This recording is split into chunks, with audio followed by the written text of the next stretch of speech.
जाने निकले हैं। हर लड़ाई के लिए कुर्बानी की ज़रूरत होती है और हमें इसके लिए तैयार रहना चाहिए।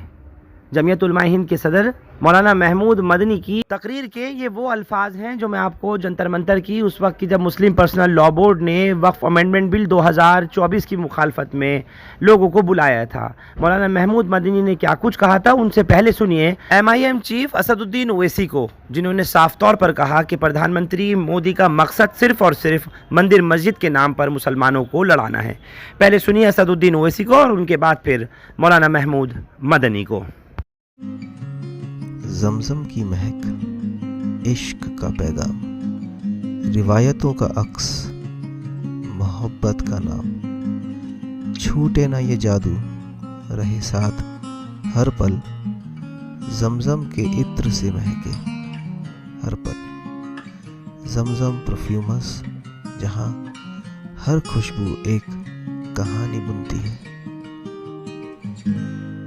नरेंद्र मोदी की हुकूमत वक्फ बिल को लाकर कानून बनाने की जो कोशिशें कर रही है, उनका मकसद एक ही है कि इस मुल्क में अमन को खराब किया जाए। वजीर आजम का मकसद एक ही है कि मस्जिद और मंदिर के नाम पर अवाम हमेशा लड़ते रहे, और उस बिल का मकसद ये नहीं है कि वक्फ की जायदादों को मजबूत किया जाए या उनकी हिफाजत की जाए। आप खुद अंदाजा लगाइए कि हिंदू धर्म के एक बहुत बड़े ज्यूरिस्ट हैं BK मुखर्जी की किताब में लिखा गया कि हिंदू धर्म में बाय कस्टम बाय यूसेज वो मंदिर की जायदाद बन सकती है।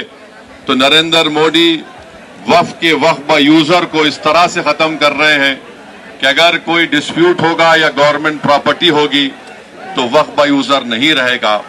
दिल्ली में 123 वक्फ की जायदादें हैं, जिस पर दिल्ली हुकूमत का दावा यह है, मरकजी हुकूमत का, कि ये गवर्नमेंट की प्रॉपर्टी है। कलेक्टर को इख्तियार देने का मतलब यही है कि कलेक्टर हुकूमत के हक में फैसला देगा।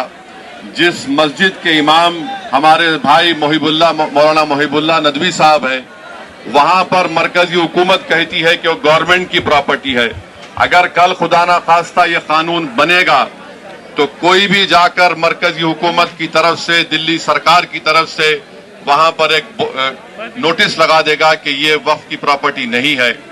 हिबा को निकाल रहे हैं, ट्रांसफर ऑफ प्रॉपर्टी में हिबा है, मगर कोई गिफ्ट नहीं कर सकता वक्फ की जायदाद को। नरेंद्र मोदी आजकल भारत के हमारे फजीलतुल शेख बने हुए हैं और ये बता रहे हैं कि अगर कोई मुसलमान होता है तो उसको 5 साल तक वो वक्फ को नहीं दे सकता है। ये कहां से इनको मालूम हुआ, कौन से फिक़्ह ये की किताब में लिखा गया? तो इनका मकसद एक ही है कि भारत के मुसलमानों से उनकी सियासी और मजहबी शनाख्त को छीन लिया जाए। मैं आपको बता रहा हूं कि इस बिल का मकसद मुसलमानों से मस्जिदों को छीनना, दरगाहों को छीनना, कब्रिस्तानों को छीनना, इवैक्यू प्रॉपर्टीज को छीन लेना, ये मकसद नरेंद्र मोदी की हुकूमत का है। और हम कॉशन कर रहे हैं चंद्रबाबू नायडू को, हमारे पासवान साहब को और नीतीश कुमार को, याद रखिए दुनिया जब तक कायम रहेगी, अगर आप इस वक्त नाजुक वक्त में इस बिल की तायीद करेंगे तो आपको मुसलमान कभी नहीं माफ करेगा, क्योंकि आपकी तायीद की वजह से ये बिल कानून बनेगा। इसलिए हम उनसे भी कह रहे हैं कि आप इस गैर अनकॉन्स्टिट्यूशनल बिल की तायीद मत करिए। हमारा मुतालबा सिर्फ यही है, अगर हिंदू धर्म की प्रॉपर्टीज में, मंदिरों में, सिखों के गुरुद्वारा में कोई गैर सिख या गैर हिंदू मेंबर नहीं बन सकता तो मुसलमान के इस वक्त में क्यों बन सकता है? तो ये तमाम चीजें हैं। हम उम्मीद करते हैं कि हुकूमत इसका नोटिस लेगी। अगर नरेंद्र मोदी इस मुल्क के अमन को खराब करना चाहते हैं, वो मस्जिदों और मंदिरों के झगड़ों में इजाफा करना चाहते हैं, तो ये उनकी हुकूमत की जिम्मेदारी होगी।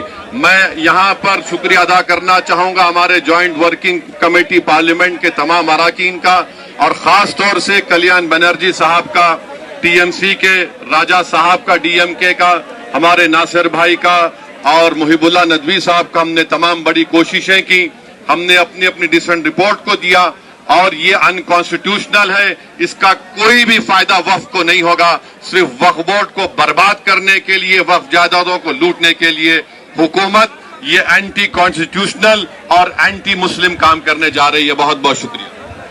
بہت سارے لوگوں نے اس ایکٹ کے بارے میں اور اس ایکٹ کے سویدھان ویرودھی دستور مخالف ہونے کے بارے میں تفصیل سے بات کریں. تاثر یہ دیا جا رہا ہے کہ یہ مسلمانوں کا معاملہ ہے، حالانکہ سچائی یہ ہے کہ یہ مسلمانوں کا معاملہ نہیں ہے. صرف مسلمانوں کا تو ہے ہی ہے، لیکن صرف مسلمانوں کا نہیں ہے بلکہ یہ ملک کے دستور کا معاملہ ہے.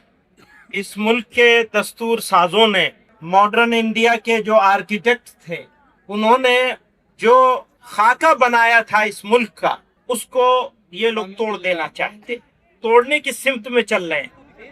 ہمارے گھروں پہ بلڈوزر چل رہے ہیں، مسجدوں اور مدرسوں پہ بلڈوزر چل رہے ہیں، اور اب یہ وقف ایکٹ کے ذریعے سے بھارت کے دستور پر، سنویدھان پر بلڈوزر چلایا جا رہا ہے، چلانے کی کوشش ہو رہی ہے.